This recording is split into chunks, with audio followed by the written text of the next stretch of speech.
Hello, welcome to the Daily Dose of Pilzno, week 2. Last time we started talking about the preparations for Shabbat during the week.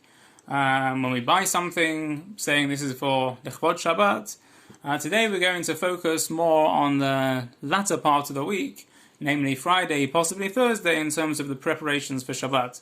So we learn from the man in the Midbar. The Bnei Israel used to get the man every day. The man fell at night time, and in the morning Bnei Israel would go out to collect the man, and on Friday morning they would go out to collect the man both for Friday and Shabbat.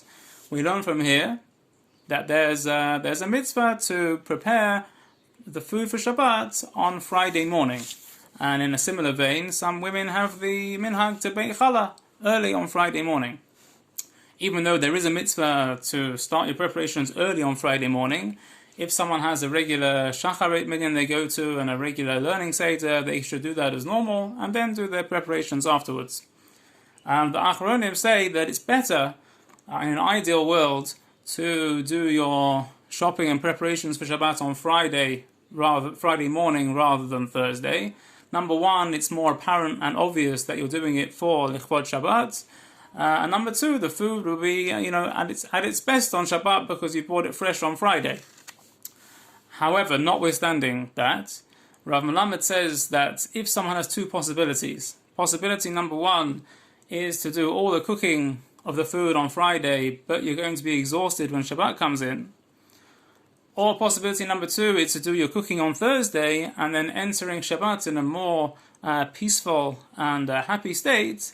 For sure, the second possibility is a better option, because the main way to honor Shabbat is to honor the Shabbat and to enjoy the Shabbat. And therefore we should be awake when Shabbat comes in. And we should be in a peaceful state when Shabbat comes in, so we're able to enjoy Shabbat as much as we can. He says there are families, apparently, where Friday becomes a very stressful day. It could lead to arguments in the house. He says there's a special Yetzer Hara here. Just before Shabbat, the Yetzer Hara tries to get you, tries to create friction in the house.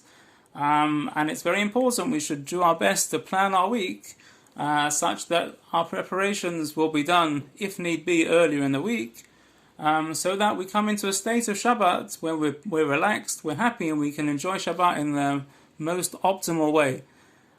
He says there's a very nice minhag, a minhag kadosh, to finish your preparations for Shabbat by midday on Friday. If someone does something like that, then he's able to enter Shabbat in a peaceful state. He can learn Torah before Shabbat comes in. And if he enters Shabbat in a peaceful and happy state with the whole family, then he's going to be zocher to enjoy the Shabbat so much more, and he'll feel this, the neshama yetera, which he's going to get on Shabbat. Wish you all a wonderful day, a wonderful week, and all the best.